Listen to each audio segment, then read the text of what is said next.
Pop Culture Pastor.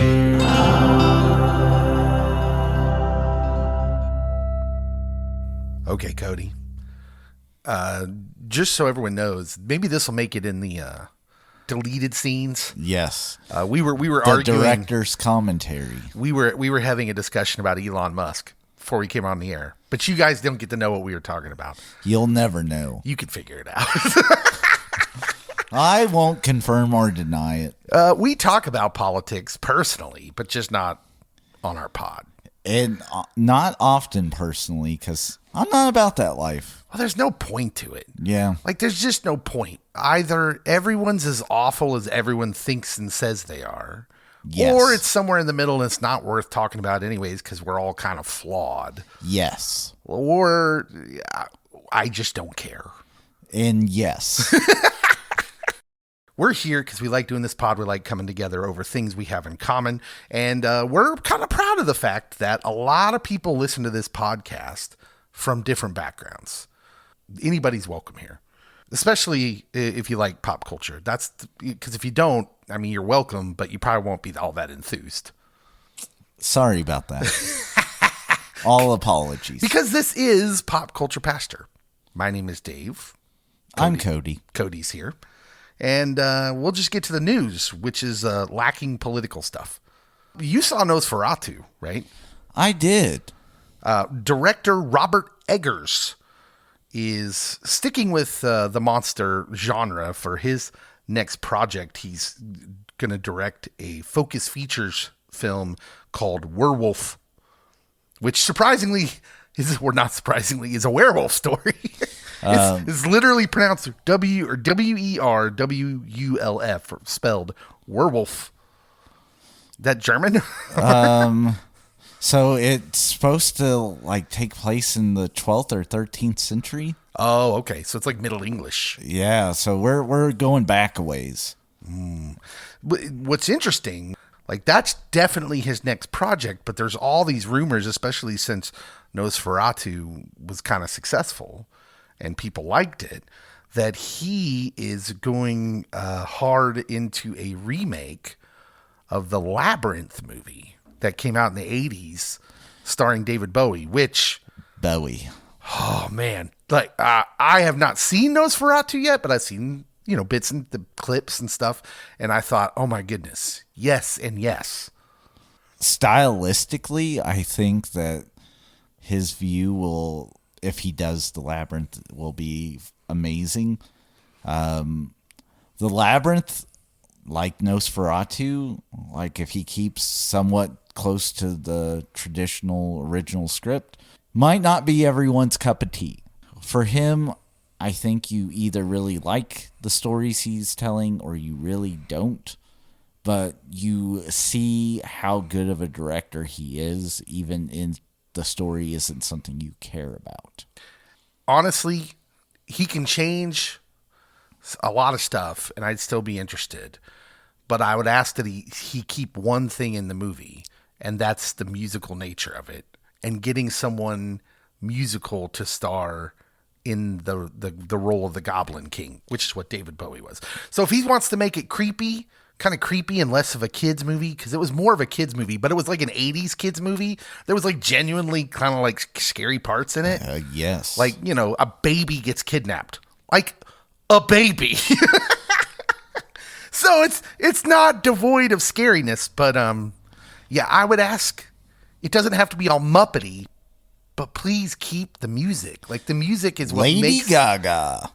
I mean, honestly, if you're telling me right now that Lady Gaga is your pick and you're going to make it the Goblin Queen, I'm in. That sounds great. Just keep that aspect of it because the music is low key, like the best part. It's quality. It's the power. What power? The power of the babe. I mean, gosh, that movie was so good. Oh, creepy. It is. It's so creepy. And David Bowie was like perfect in his day for that movie. He's just so good in that role. And like, cause he seems so charming and yet you don't trust him at all. I know that David Bowie acted in other things, but when I think David Bowie acting, I think The Labyrinth, and I think The Prestige, a Christopher Nolan joint. Yeah. And we're going to talk about Chris Nolan here in a little bit. But more news, Jimmy Donaldson seriously considering buying TikTok. You may know him as Mr. Beast. Oh. So the TikTok thing, it's not, a lot of people said, oh, it's over now. Well, it's not really over. It's just kind of on hold. Which is still weird. Yeah, it's all kind of strange. But Mr. Beast is in serious talks to buy TikTok, which he made a joking tweet when it was clear that TikTok was about to get pulled. Maybe a few days before it happened, he made a joke on Twitter or X and said, okay, I'll buy TikTok. Which was kind of a funny post, but I don't know where you're at with Mr. Beast. Are you a fan or? I'm neutral. His videos are okay. My kids were into him for a little while, but then, what the problem with all that is once you've seen it a few times, you've seen it. I think that there's times that he's very helpful to less fortunate, but then I'm like, how are you getting all this money? Who's still watching these videos? Kids, I tell you. Today, Mr. Beast's attorney confirmed his involvement. This comes after a U.S. Supreme Court upheld a law requiring TikTok to be sold or it will be banned in the U.S. So that's kind of where it's at. Mr. Beast's motivation is obvious. His business revolves around viral content, and this kind of like would effectively give him sort of like a infotainment monopoly. Like potentially. How does that even work? If a guy like Mr. Beast buys TikTok, it would be like Mr. Beast buying YouTube. I was going to say there's still YouTube out there, but it's a different type of like viewing. Yeah. Well, I mean, when you have enough money, which Mr. Beast does, it's not unlike Elon Musk and Twitter, where he can buy it, he can take a hit on his finances, and it probably ain't going to affect him that much by doing whatever he wants with it. And that means he could change it pretty substantially like Elon did with Twitter. Some people liked it, some people don't. I'm not here to say which, but he changed it quite extensively. Mm-hmm. And yeah, so it's interesting, TikTok's owned by a Chinese parent company called ByteDance. It's a national security risk, apparently. Do you understand all that? Yeah, so I got it when... Like, I'm not sure I'm smart enough to get why it's a security risk. Our current president was president the first time? Because he suggested it. He wanted it banned. Yeah, Trump. Yes, and then Biden drug his heels and then was like, yeah, it seems like a national security threat. Just because, like, a Chinese-based company, when you click, I agree to the long list of things that no one ever reads, are agreeing to, like, your microphone being listened in on, having access to your camera whenever, like, these sorts of things. And so, for the general public, like, let China know whatever. But... if you have people that are in the military, people that are Congress people that are in positions of power that have TikTok, then it could become an issue. Yeah. And so, or even local government officials. So, I understood it, but then I was baffled when our current president was like, no, we'll give you another 90 days. You're good, buddies. No, yeah, because like nobody cares if if China gets a 17-year-old's feed who's like, let me show you these dance moves. Check this out. That's not a problem. Nobody really cares. But yeah, it's all there's a ton of people on TikTok. Oh, yeah. Doing all sorts of videos where, conceivably anything in the background. If you're in a sensitive environment. Or if they are listening when they're not supposed to be listening because you clicked, I agree to everything under the sun. Right. Yeah. So it's interesting. Although what you just said is the exact reason why I hate politics. Because 4 years ago, we all would like all the politicians were agreeing like, yep, TikTok's probably not a good idea. But elections change everything, right? They do. The reason President Biden was slowly getting there was like, okay, because he started to agree, but he was dragging his feet because nobody wants to piss off the young generations, right? Because there's voters in there. Allegedly. Yeah. And then, also then the guy who won completely flip-flopped on his position. Why? Because he wants votes. That's it. They don't really care, Cody. I hear you. Anyways, so TikTok, it's still kind of up in the air, but Mr. Beast is thinking about buying it. So I'm looking forward to the new TikTok where if I can watch for 48 hours without taking a pee break, I'll win $5 million or something. Isn't that what Mr. Beast does? Pretty much. If him and Dude Perfect went in together on this purchase, it would just sum up this generation perfectly. If you can film a TikTok video while throwing your phone through a basket a football field length away, you win $1 million. Oh. While eating these 2 Cheetos.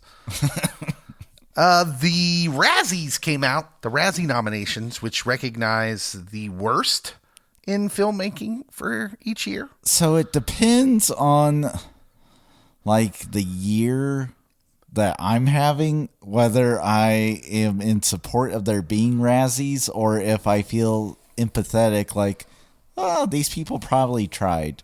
All except for Marlon Brando. Brando, forever and a day, will earn every Razzie in my book. You don't waste Val Kilmer talent. Apparently, he wasted lots of talent. He did. did. We just talked about him a couple weeks ago from the Christopher Reeve documentary, where Chris Reeve said he mailed it in. He did in the original Superman, where he was Jor-El. I get you. Like sometimes, like how do you do a Razzie Awards in 2001 after 9/11? Well, I know we're all soul searching here and very sad about an attack on our country, but let's recognize the people who did poor work. Yep. Let's make fun of them. Yeah, there seems like some moods that we can be in nationally where we're just not for the Razzies, but I don't think that year is this year. We seem to be in full judgment mode. Potentially. So we're like, let's bury these movies. And the movies they want to bury are comic book movies. How dare you? Madam Web and Joker Fully Ado were the main targets. Her web connects us all, Dave. The nominees for Worst Picture from the Razzies, as shared by Deadline: Borderlands, Joker Fully Ado, Madam Web, Megalopolis, and Reagan. Oh, Reagan. We got a Christian studio movie in there. Yeah. Although, it's fair. That's fair. Dennis Quaid looks nothing like Ronald Reagan. Not at all. Worst actor, Jack Black in Dear Santa. Oh, Burn Notice. Yeah, he plays Satan in that movie. Well, it's like a post office mix-up. You get it because the Yep, letter. Yeah. Zachary Levi, which, are you sure that's not political? Are you sure you just don't like Zach Levi? well, so his Purple Crayon movie did not No, I haven't seen it, so I can't speak to it. But do well in the box office. Joaquin Phoenix for the Joker, Dennis Quaid for Reagan, and Jerry Seinfeld for Unfrosted, which again, Jerry angered some liberal folks for his Duke commencement speech. Worst actress, Cate Blanchett in Borderlands. How dare you? I know, man. Like, I envision that she's probably the best thing of this movie. Probably. Lady Gaga in Joker Fully Ado. Bryce Dallas Howard in Argyle. Dakota Johnson in Madam Web. And Jennifer Lopez in Atlas. Worst supporting actor? Poor Jack Black. He got nominated again for Borderlands. Jack Black taking all the heat from the Razzies. So Jack Black fills the same void in my head as Will Ferrell. And come you on. know my Come Will on. Ferrell stance. That is shocking Will Ferrell slander. Kevin Hart in Borderlands. Was Borderlands just... I haven't seen this movie. I mean, it's based on a video game, so I'm not shocked. So they spent way too much and then tried to force it down people's throats, where I think that it's not a beloved enough IP to be like, oh, we're going to spend like a couple $100 million on this. Yeah. Shia LaBeouf, John Voight. Do you see a pattern here? Those two with Jerry and Zach potentially. Yeah. Although I didn't know Shia LaBeouf was acting, so. Yeah, he was in Megalopolis. Well, Lots of... We're supporting actress. I don't know as many of these names. Ariana DeBose in Argyle and Kraven the Hunter. She got double nominated. Ooh, there's a good chance she's winning. Leslie Ann Down for Reagan. Emma Roberts for Madam Web. How dare you? Again, I haven't seen Madam Web, but I have to think that Emma Roberts had to have been close to the best part of it, right? Back in the day when Val Kilmer was still acting but wasn't getting like the good movie roles, you would watch his movies and be like, he's so phenomenal in this heap of garbage, but he is phenomenal. Right? A diamond in the rough. Yeah. And Amy Schumer got nominated for Unfrosted. Also a movie I haven't seen. Who's FKA Twigs? And why is that a name? Oh, I think I know who. She got nominated for her supporting actress role in The Crow. She's a singer and dancer. Okay. But that's her real name? That's what she goes by, but her real name's Talia Debrett Barnett. How is it I've never heard of this person? Because you didn't watch The Crow. Is that all they're in? Like, should I know their music? No. Oh. You wouldn't, definitely, and I don't. I don't know what that's supposed to mean. I feel that was an ageist comment. Worst screen combo. Any two obnoxious characters in Borderlands. That's literally the nomination. I have a feeling that one might win again. Any two unfunny comedic actors in Unfrosted. Ooh. Look at the Razzies are getting cheeky. The entire cast of Megalopolis. That seems like more of a Francis Ford Coppola slam than anything else. And it might be justified. Joaquin Phoenix and Lady Gaga for Joker, Folie à Deux. And Dennis Quaid and Penelope Ann Miller for Reagan, which... terrible Ron and Nancy slander right there. Just say no to drugs, also, kids. Penelope Ann Miller's still getting work. Look at her. Worst prequel, remake, ripoff, or sequel. Oh, The Crow's going to be on this list. The Crow. And even though I think it's actually better than the first one. Joker, Folie à Deux, Kraven the Hunter, Mufasa, Rebel Moon 2. Those are your nominees for that. I will say I'm going to take heat on this, but this is a hot take. Is it about Rebel Moon? No, it's about The Crow. I just don't think it's a good enough story for the big screen. It might play well in the comics. Yeah. But, like, it's not a good movie. I'm going to take some heat for this. I'm going to extend it and say the original's not that great. We just pretended it was because a guy died. I will second that. As he whispered, like, look, no disrespect to Brandon Lee. That was tragic. Yes. And by all accounts, Brandon Lee was a great dude and was an up-and-coming talent. And I thought he did good with the scenes that he got to film. Yeah, but that doesn't mean that was a good movie. Yes. Sorry. I know it can't rain all the time. Just yell that at me. I hear it from my wife. I don't need it. All right. Those are our news items. It's time for us to move into the main portion of our show. It's a Be Kind Rewind on Batman Begins. Coming up next. Stick around.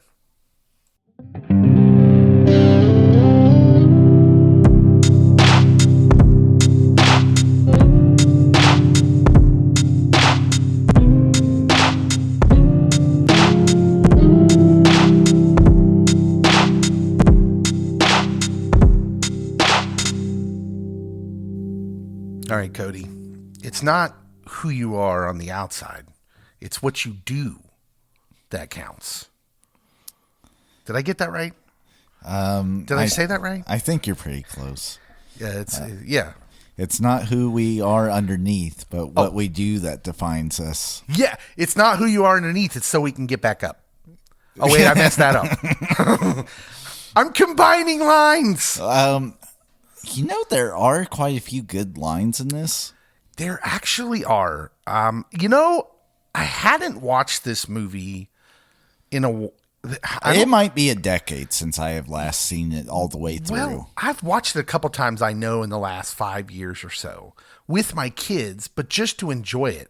I think what I'm about to say is I don't know that I've ever watched this movie with like a critical eye. Mm-hmm. And what I'm left with is that Batman Begins is maybe a masterpiece of comic book movie filmmaking for sure. It's really, really good, Cody. I will second that. It's really good. Watching it with a critical eye, so when we get to what does not hold up, I will list what some of the critics say and what I do notice. But now that we have 2 other Batman movies by Christopher Nolan, it can explain away. Yeah.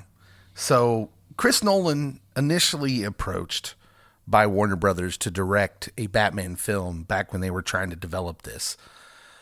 He was hesitant because of where Batman's legacy was at the time. Clooney. Don't blame it all on George. George Clooney. It starts off on a bad foot. Look, Tim Burton. I know we're all listen, I'm not saying that we didn't like the 89 Tim Burton Batman 2. And I know there's still people out there that swear by that film. But I think the 80s was all about Superman. And for good reason. It was really the only superhero comic book film that had really been attempted in a serious manner on screen in a real, what if this superhero was in our world? What would that look like? It was the only one up to that point. And Christopher Reeve was so amazing. We got done talking about that a couple weeks ago. That the 80s was all about Superman, and Batman had been relegated to campy TV series with Adam West. And so when Tim Burton makes the 89 movie, we got a little too overexcited. Because in our eyes, it was the first time someone had really tried to do a serious take on Batman. But if we're being honest, Cody, was it that serious? It was absurdist gothic. Yes. Which is very Tim Burton. It's very Tim Burton, and that's fine if that's your thing. It's not my thing, except for when he does Pee Wee Herman. Big fan of Pee-wee's Big Adventure. Love that. I think it's Tim Burton's best work. Yeah. Edward Scissorhands, get out of here. Beetlejuice, It's Pee-wee's Big Adventure. There's no question in my mind. Half of Johnny Depp's filmography. But Tim Burton's Batman, especially in light of all the comic book cinema we have now, it is not even in the top half, in my opinion. It definitely takes a hit after Christopher Nolan makes his trilogy. Yes. And so when I was watching this movie, Cody, with a critical eye, this movie is so stinking good. And we were so lucky to get it after the movies we got of Batman and Warner Brothers kind of direction with it. Obviously, here is the broad take on the movie. Well, let me give you the particulars. All right. Directed by Christopher Nolan, 85% on Rotten Tomatoes, which, what? 94% fan. How I need to know these 15% of critics and 6% of moviegoers who are like, nah, this isn't good. It's a bold take. It's very bold. Just, that's stunning to me. I wonder if this film got re-released in modern times, especially with the movies we've had the past 3 years. Would it get that same score or would it get higher? This makes pretty much everything Marvel's put out in the last 2 years, minus Guardians, look atrocious. Put this up against Secret War, or not Secret War, Secret Invasion. Don't remind me. I know that's a streaming show, but good Lord, so bad. This movie, Christopher Nolan directed, 2 hour and 20 minute runtime, cost $150 million to make. Made its money back and then some. Made a whole ton of money. I can tell you here in a minute exactly how much it made. It made my money. This is one of the early movies of Cody's independent spending. $373 million, which is not as high as I thought it would be. Yeah, Batman Begins doesn't have the build-up that like The Dark Knight and Dark Knight Rises has. I remembered being excited about it, being a Batman fan from the comic books, from the campy TV show, from the movies, even engaging in the George Clooney movie multiple times. But so I was excited about it, and I think the people that watched it were like, this is a good setup movie. And so that kind of helped propel the build up for The Dark Knight, but then the tragic death of Heath Ledger kind of took it to the stratosphere. But so for instance, you say it's a build up movie. It's an origin story, but I think it's maybe the ultimate telling of the Batman origin story, if that makes sense. It's the one time in recent movies where I see the Waynes buy the farm. As they do in his origin story. And I'm like, this all fits. It all fits into the narrative fine. It needed to be told this way. And I mean, honestly, Cody, I think this is the ultimate origin story for a superhero movie. It's that good. So when I first watched it as a teen, because this comes out in 2005, so I'm sophomore or junior in high school, and for me it was a build-up movie back then, because you get left with, you know who the next villain's going to be by the end of the movie, and so you're excited about that. But upon watching it and rewatching it as an adult, I agree. Oh my goodness. You get not only Thomas and Martha Wayne and their tragic demise, but you also understand why he has the bat symbol. It's not just one day I woke up and decided I'm Batman. Well, yeah. And so, you also get the expanded telling of just how an individual gets to be trained and how he gets to be a guy like the Batman, who is essentially, if you ever read the comics, but you never knew the beginning, you'd be like, this dude is like the combination of a superhero and a ninja. Yep. Which, yes, that's absolutely what he is. So you get that whole origin story. If you've never seen this movie, first of all, you should probably watch this movie. It's only been out for 20 years. But if you've never seen it, essentially it is a telling of the origin story of Batman from, bitter, revenge-minded kid and young man who, kind of abandons his life, his glorious, inheritance of a life here to go to Southeast Asia.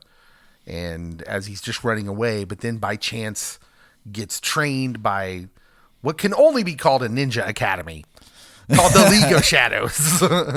But it seems so cool in this movie. Oh, it is. Yeah. And I wanted to join the League of Shadows after this movie. Yeah. Finds out that maybe they're not the kind of crowd he wants to mix with.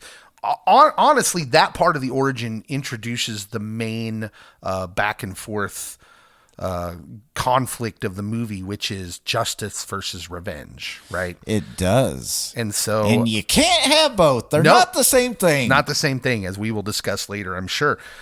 But he goes back to Gotham, decides to take up the mantle of the Bat with his trusty British butler, and becomes the Batman. And then, everything kind of plays out in normal superhero form after that. There's a bad guy. The bad guy's not the bad guy. Shocker. Then you find out who the bad guy is, and you're like, that makes sense. The narrative is coming together. But the bad guy that's not the bad guy, he's a really good bad guy. Yes. There is no, the problem Marvel's had, in the last few years, where they've been introducing all these new characters, is there's no point for a lot of them. You're just introducing characters to be like, look what we did. Comic book nerds. How you like that, nerd? That's how I feel like Marvel treats us. How you like that, nerd? You like that character? Like, no, because you didn't write a good arc for them at all. They're just there. Not everything's an Easter egg, man. Yep. Sometimes we want that Easter egg to have flavor, you know? And so every character in this movie has a point. They have an arc. There's a purpose for them being there. And I dig it because obviously it's Chris Nolan. The dude is probably the best movie maker in the business today.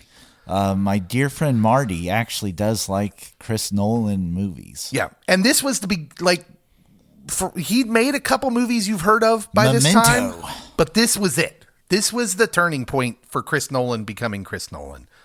So yeah, that's kind of your broad overview. Let's get into Muppetize the movie. It's time to Muppetize the movie. What we're going to do is we're going to keep one human actor, and then we're going to pick some Muppets for some of the other cast. Cody, who do you got? I am keeping Ra's al Ghul, Liam Neeson. Oh, okay. Interesting. Beaker will be the Batman. Me. Oh, and there's some important dialogue that Bruce / Batman has. Yeah, how do you pull that off? This is going to be great. Bunsen Honeydew as Scarecrow. I'm here for it. Yeah. And then James Gordon will be the singing crooner, Johnny Fiamma. Oh, wow, you dug deep. I did. I'm like, who was the Muppet that sang? That was like a Rat Pack type of guy, and then I found him. And I was like, yeah that guy. Yeah. Okay. I'm keeping Michael Caine, and I'm telling him to keep the same energy that he came with the Muppet Christmas Carol. So I nearly did that, because I'm like, he has already shown he knows how to act with Muppets. Like he's not acting with Muppets. Yes. That's the Michael Caine I want. Like I want him to play this straight up, just like he did Scrooge. And so I had an alternate because I thought you might pick Michael Caine. I was gonna go Morgan Freeman or Michael Caine. But honestly, either one works here. You play it straight up. Michael Caine, but I'll take Michael Caine as Alfred and tell him that he's still the butler and he plays it seriously. And then Gonzo as the Scarecrow. Gonzo was nearly the Scarecrow, and then he was nearly Lucius for me. Because I feel like Gonzo has that kind of chaotic energy. He does. That would be really creepy if he started off as serious, like a psychiatrist, and then just went totally bonkers. I thought Bunsen would be a scary twist. I'm going with Kermit as Commissioner Gordon. Kermit with a stash. Yeah. Kermit would look great with the stash, and he'd be like, I've been wrong before. Miss Piggy as Rachel Dawes, obviously. I'm going with Bunsen as Ra's al Ghul. Oh! Yeah. I'm going with Bunsen as / Ra's al Ghul / Ducard, Liam Neeson's part. Neeson's. You think he's not Ra's at first, but then Bunsen comes in later and he's like, I'm Ra's. And then Batman, the one I struggled with is you needed a Batman. You need a Bruce Wayne, right? You do. And like, I toyed around with some funny stuff. I thought about Animal, but I'm like, no, I'm saving Animal for Joker in The Dark Knight, right? I'm saving him because he'd be a great Joker. Scars! But I went with Walter. Remember the normal Muppet from the newer Muppets movie? I think a normal-ish kind of guy would make a good Bruce Wayne, and then that makes him more effective. You put him in the Batman suit. I'm still going with Beaker. Yeah, so I'm going with that's my Muppetize the movie. Let's go to what holds up. Cody, what holds up in this movie? Okay, I'm going to start off with a big thing early on. The twist about who is Ra's al Ghul. Because, like, for the first half of this movie, I'm like, well, poor Ra's al Ghul. They already killed him. Yeah. And then, no, he's still alive. It was Liam Neeson the whole time. Yeah. Double switch. Yeah. I mean, if you're a comic book fan, when you're watching this movie the first time and quote unquote Ra's dies, in the middle of the movie. Where's the Lazarus pit? You're when like, you need it? why would you do that? Marvel, don't you dare. Why would you kill off one of the coolest villains in your first movie? Marvel's just like, back there going, we would. Shut up, Marvel. It's the one thing I dislike about the Marvel Studios early, first sets of movies, is that they were too quick to kill off a lot of the villains, cool villains. And so, yeah, you're like, oh, man. But then you find out later on. And frankly, even the first time I saw it, I kind of wondered at some point, like, when there's obvious hints being dropped that it's the League of Shadows behind it all. Oh, yeah. You're like, yeah, I don't think that was Ross. Or there is a Lazarus pit somewhere. Yeah, well, right. So that's a good one. This movie... This is the first DC superhero movie post-80s Superman with a huge budget that said, let's take this serious. What if this hero existed in our world? What would it look like? The first gritty, realistic comic book superhero in the DC universe. And after all those goofy Burton-verse Batman movies, we really got... I'm watching this movie again last night, and I'm like, man, we really got a kick-butt, trained by the League of Shadows, honest-to-goodness Batman. Mm-hmm. We're blessed. # blessed. Like, this movie is really, really, really good. And frankly, pretty much every comic book billion-dollar movie after this owes it to this movie. Like, the comic book movies were going nowhere fast after the Tim Burton / Joel Schumacher whatever run of those cruddy Batman movies.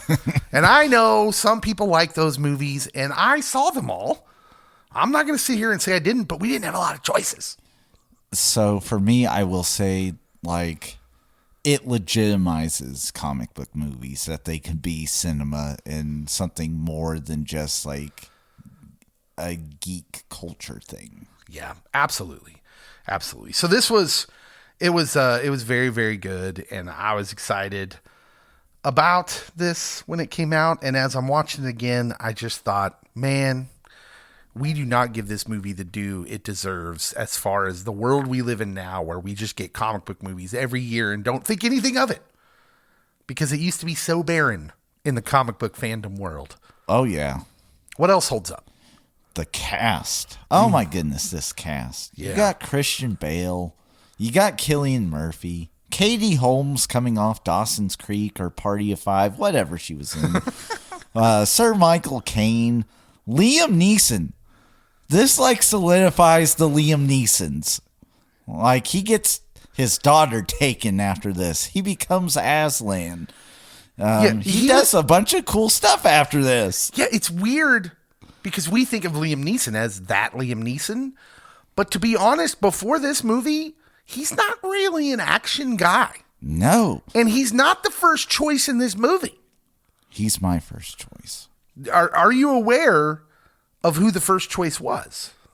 Who is the first choice? Okay, I'm glad you asked that. The first choice was the guy from Memento. Oh. Yeah. That guy did good. Guy Pearce. Do you know why? He had a recent interview why Guy Pearce did not get to be Ducard / Ra's al Ghul. Why is that? Because an exec at Warner Brothers did not like the way he acted and forbade it. He forbade it. Oh. He said, nope, you're not going to get to put him. Guy Pearce was the guy. That's who Nolan wanted. I really love Memento. Yeah, I think Guy Pearce would have actually been a really good Roz. I think that would have been a fabulous pick. But because of this, I think we get taken. Yeah. Am I here to say I don't like Liam Neeson? No. It turns out Nolan was, this is funny, Nolan was impressed with his performance in Schindler's List. Yes, very similar roles. What? Oh, Chris, he knows cinema, though. Liam was initially hesitant about playing a villain. He'd never really been an action guy, and he's never really been a villain. And so he's persuaded into it by Christopher Nolan, and the rest is history, because he's fantastic. I mean, of course he is. He's Liam freaking Neeson. He is. Gary Oldman's in this. Morgan Freeman's in this. Tom Wilkinson. And then Mark Boone Jr. better known for his role in Sons of Anarchy, but I figured Is that the dirty cop? Yes, that's the dirty cop. Yeah. Okay, go with me on this. Is every character in this from the actual comics, is every character in these movies, the Nolan movies, like the best iteration of those characters?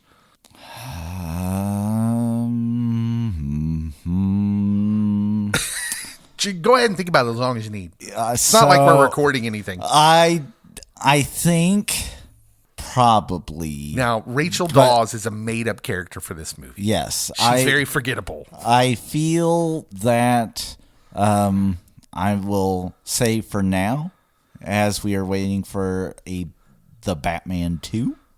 Batman 2 can sway some things. What do you think could be better in the Batman 2? Which characters do you think could be better? Because, like, when I think of this movie, like Commissioner Gordon, I'm Gary Oldman. No contest. Gary Oldman is Commissioner Gordon. I'm just saying there's something out there that's not done yet. I gotta sit with it. All right, I'm okay. But until then, all of these characters are so great, fully realized on the screen. Yes. So I'm agreeing with you. I say the cast. The cast is amazing. Maybe Martha Wayne could be a one. Is that what you're saying, that she there was probably a better one out there? Probably. Honestly, Zack Snyder's choice for Martha was a good one. That lady from The Walking Dead, Maggie. Oh, okay. Because I at least know her. I don't know Sarah Stewart. And it's like she really didn't speak that much. It was more about Thomas Wayne, which I'm good with. Okay, so if we're excluding the Waynes as the best, because I have beef with whoever played Thomas Wayne too. Oh, snap. Yeah. Oh, Thomas you Wayne want to know what it is? Slandered. When young Bruce says, "Did you build this train, Daddy?" And he gives him like this pseudo-political expositional answer. Right, because we needed the information, but still, it sounds like he's giving him a political pitch. And you're like, bro, it's your son. You just say yes. Linus Roach is not about that lifestyle, Dave. Is that the guy's name? You give him his soliloquy about building the train. Yeah, I don't know. He was a little much. Like, would a rich dude really be the one that rappels into a well to retrieve his son? Yes. You would. Spelunking. Or do you call the authorities? All right. What else holds up? Honestly, there are some great quotes in this. And the one that I wrote down first, and I just stopped after that because there was too many that just kept coming. Death does not wait for you, Mr. Wayne. Yeah. And I'm like, oh, snap. You tell him. Yeah. Go Liam Neeson. Yeah, so many good lines in this movie that I just absolutely loved. I'm going to save a couple of my favorites for deeper themes, but yeah, the script is really, really good. It's really, really good. The score? What about Hans Zimmer?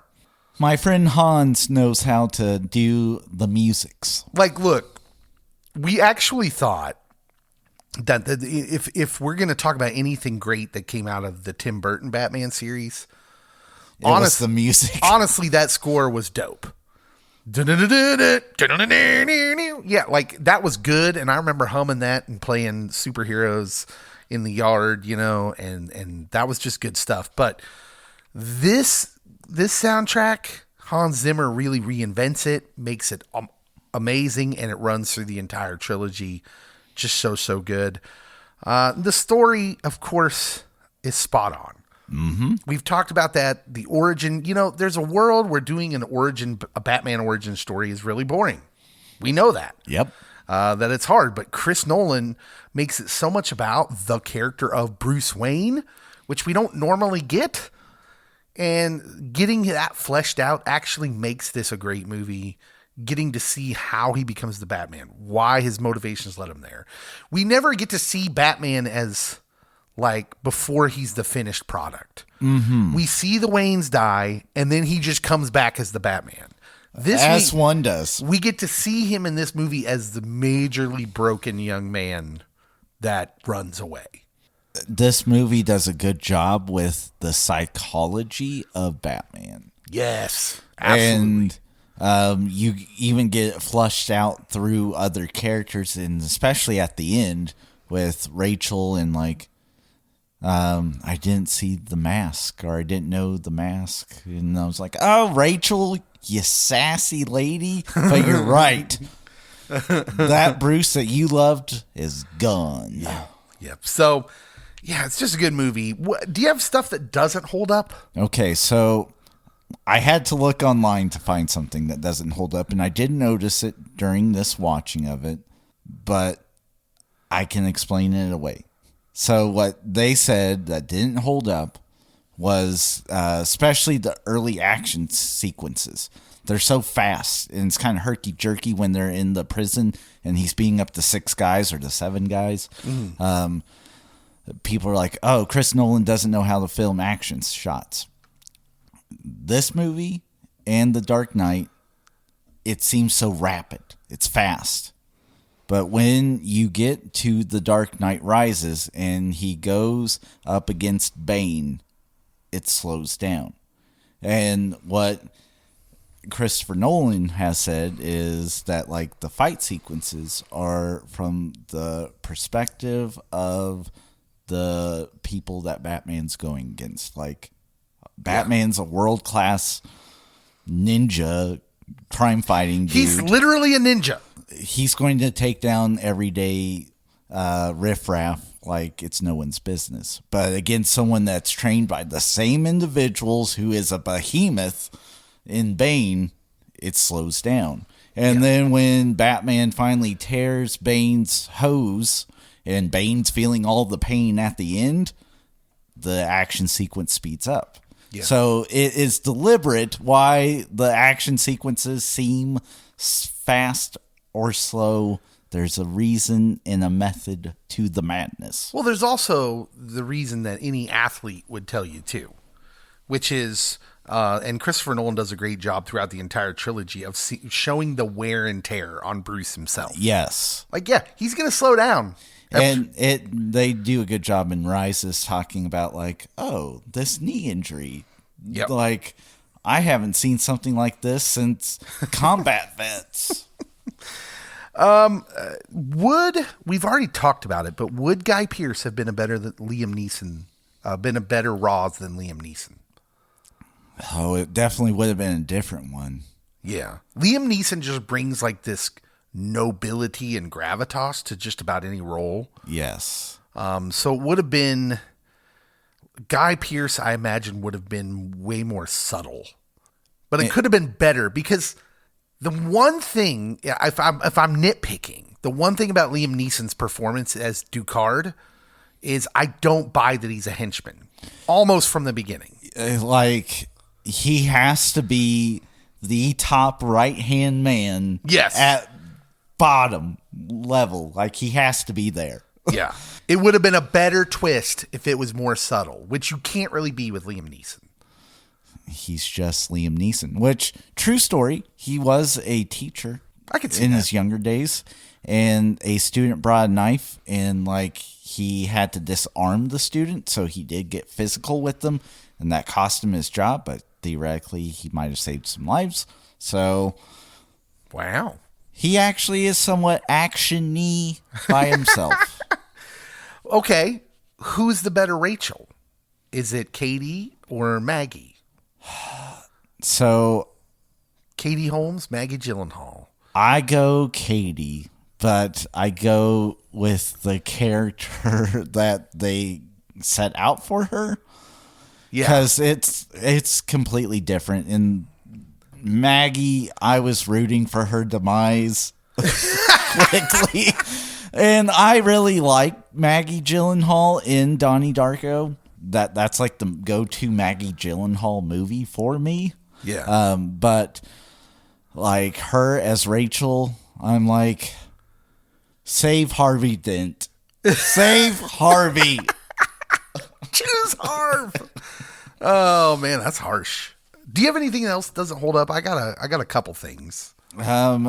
Honestly, it holds up pretty well for me. That like some of the overkill of maybe Gotham's finest being dirty might be a little over the top, but at the same time, that's how it is in the comics, so I was okay with it. You know, this movie actually does, historically speaking, there's like one little sequence that does all that justice. Because a lot of the time you're just like, what American city could be half as corrupt as Gotham and survive? New York. No, not a chance. Like Chicago. There's corruption everywhere. But Gotham is like almost a caricature of a huge city with corruption.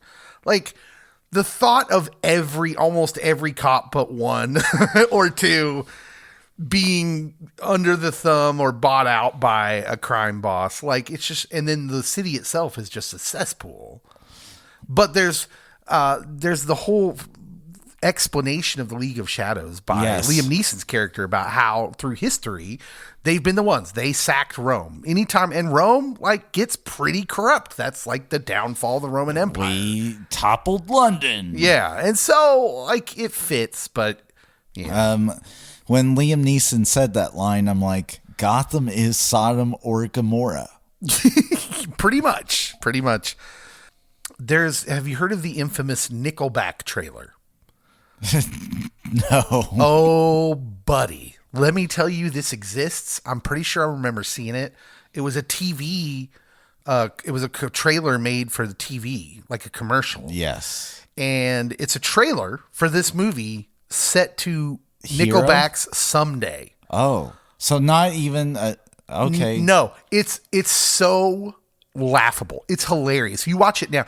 I'm gonna post it to our page, like if tomorrow, maybe if this comes out on a Friday, I'll post it to the Pop Culture Pastor page on Saturday.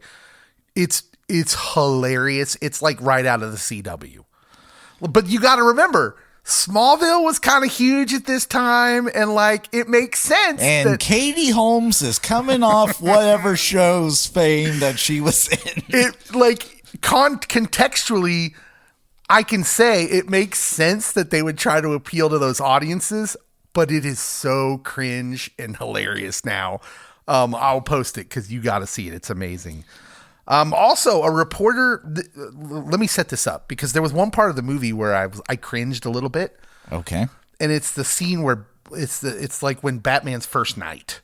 Oh yeah. And remember, he's running away from the cops, and he drops the things that pop the tires at high speed, and the cop cars like start rolling. And I'm like, I actually like cringe because I'm like, those guys might have been seriously hurt, or their lives might have been in jeopardy. YOLO. And I know there's some dirty cops on the Gotham PD, as we've just discussed, but surely not all of them. And Batman just like maybe killed them. And so I found this article. Yes. A reporter for the Salt Lake Tribune here a few years back took up the task of figuring out the crimes that Batman committed in his early days from this movie. Are you ready for this list? Criminal trespass, threat of violence, assault, criminal mischief, and use of an explosive device. It says, based on the reporter's count, Batman broke the law a whopping 68 times during Batman Begins. As a vigilante, yeah, you're going to be breaking the law, buddy. So, the police commissioner, who's super annoying in this, when I first saw this movie, yes. I'm like, okay, I see it. He's right. If Bruce Wayne were tried and convicted of all the crimes he committed, the Salt Lake Tribune decided that he would be facing a potential jail sentence of 331 years plus 5 life sentences. He could also face up to $302,000 in fines, which for Bruce, that's not a problem. That is found in his couch cushions. Yeah. So I think that doesn't quite hold up. So I did see someone post that during the join us with the League of Shadows and kill this farmer bit, that they're like, he literally has said, I'm not an executioner. Then he kills all these people. And I'm like, he doesn't execute them. Yeah, they have a chance to make it out. They just don't take the chance. You forfeit your innocent bystander, or you forfeit that when you become a combatant. They were trying to kill him. Self-defense, he can hurt you. And he can let you fall to the natural consequences that are happening around you. So it's important to note that yes, Batman should have this heroic quality. People call Batman a vigilante, but that's not necessarily true. And this movie kind of proves it, because this movie gets his character right, which is to say, no, he's not looking to cause mass human damage, even just because they're bad. He notices the difference between justice and revenge, but there is a line. Like, if you're trying to take him out, all that's off the table. You can get hurt. And that's the difference between him and Superman. Yes. So that's the big thing, is because Superman, even if you're bad and trying to take him out, he should be saving you. Yeah, Superman doesn't want to just kill people, which he could. Tell that to General Zod. Yeah, well, let's not go there. But so that tangent did make me think of something that is good, that does hold up. And that is when he sees the kid and the kid's like, they're not going to believe me when I see my friends and tell them I saw you. And then he tosses a gadget to him. So then they know that, or the kid can show his friends oh, I saw Batman. I talked to Batman. In the comics, Batman does have a soft spot for kids. Yeah. And I am here for us depicting that, even if it is just in a brief 5-second clip. Yeah. Yep, for sure. It's time for which character would you be if you were a character in this movie, Cody? Who would you have been? It's a toss-up. Is it, though? Cody's like, I'm definitely Bruce Wayne. Definitely Batman. I'm Batman. It's between Batman and Ra's al Ghul. Because for me, he kind of has a Thanos thing going on that, it's hard for us to judge who is good, who is bad. But when there's so much badness, it's maybe we do need to start back at the foundation. So you're just going to ignore the obvious connection between you and the Scarecrow. I would love to be the Scarecrow, but I don't mess with the psychiatry med psychotropic stuff. Yes, I strictly am the talk therapy, so all right. No meds. Okay, can't be the Scarecrow. I mean, I can't talk. I'm clearly the crooked cop who just wants free falafel. Yeah. I'm that guy. And gain a few dollars while I'm at it. Guy's like, I got to feed my family. He's like, can't you just give him falafel? As I'm chewing on my falafel. Oh, Sons of Anarchy. Bobby Elvis. All right, deeper themes. What do you got?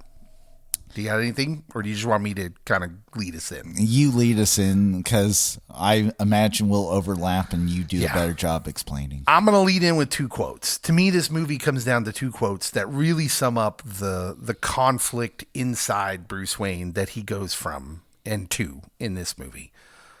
First of all, Bruce Wayne, when he's with the League of Shadows, Ducard tells him, or Ra's in disguise, a vigilante is just a man lost in the scramble of his gratification.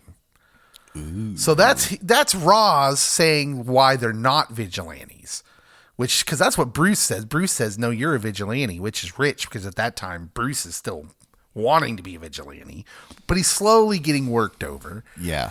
But yeah, it's interesting to see these guys, a part of this organization, who've just destroyed cities, essentially, where many people, innocent people, have probably died in the process, because it's, when Rome gets sacked and a city falls, people starve. Yes. And many other things. So it's interesting that he says a vigilante is just a man lost in the scramble of his gratification, which is just his way of saying, yeah, revenge is all self-serving.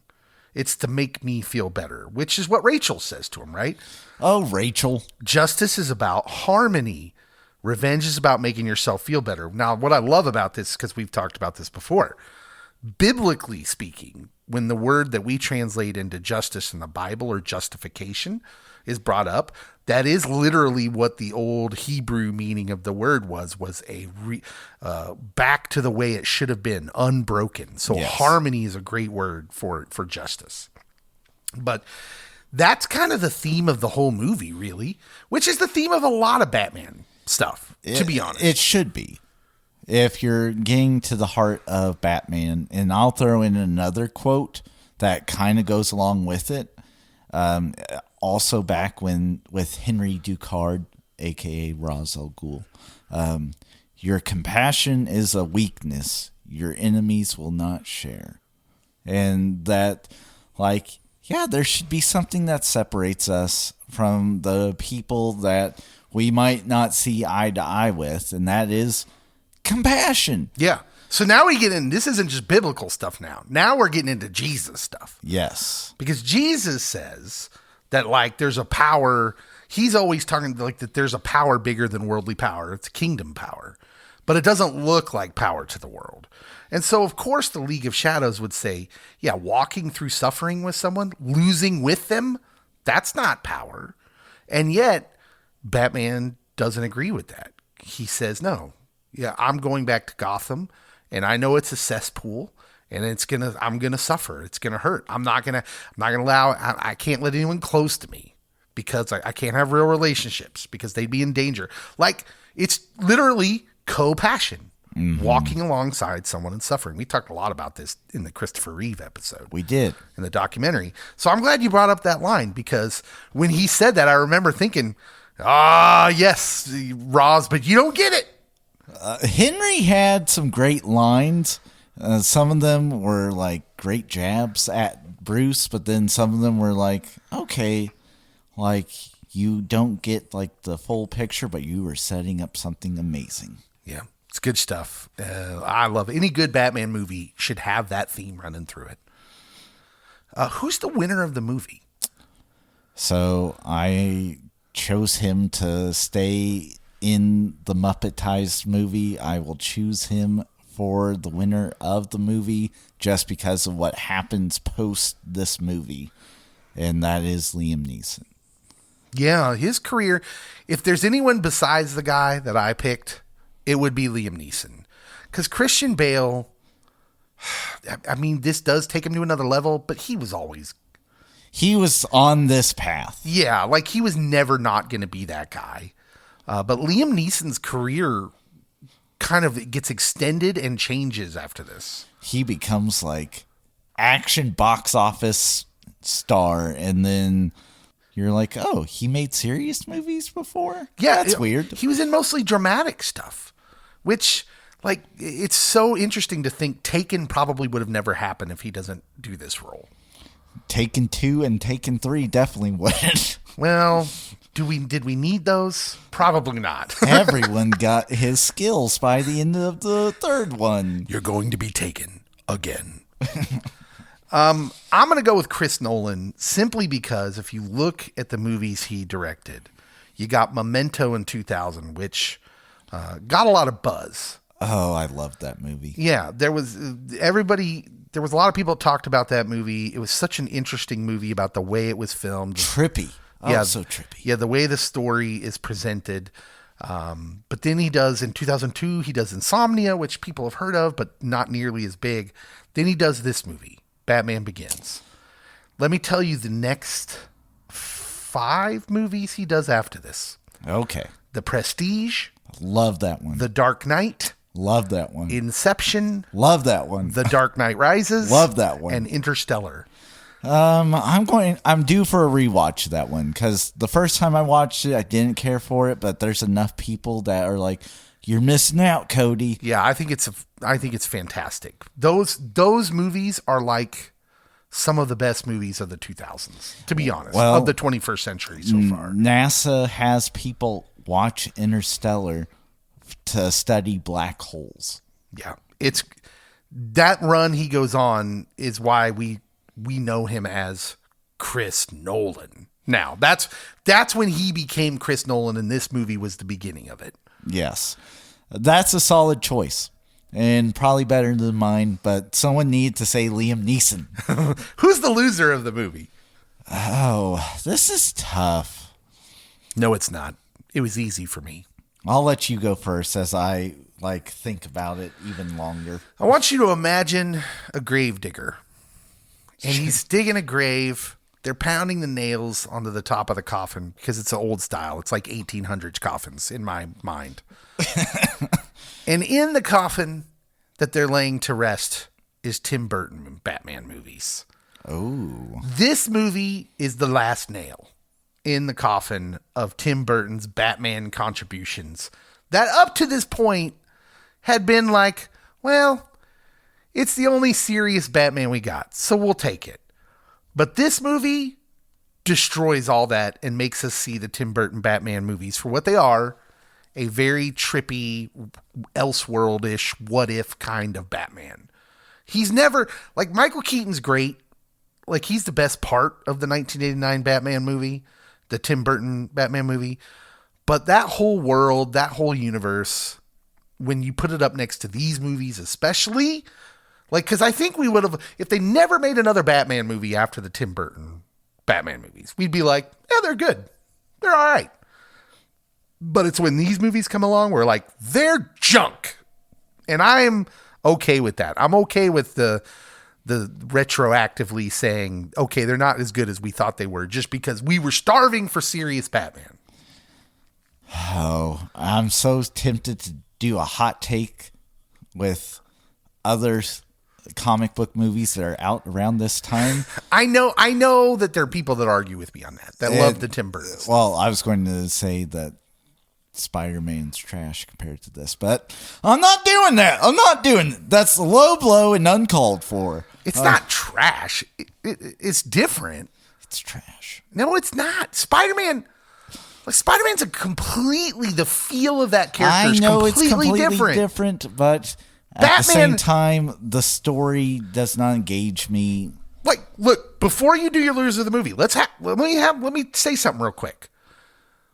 The legacy of these movies isn't all good. Mm-hmm. Because these movies are successful, stupid movie companies and movie company heads think everything's got to be super gritty and super realistic, which is why a lot of that is trash.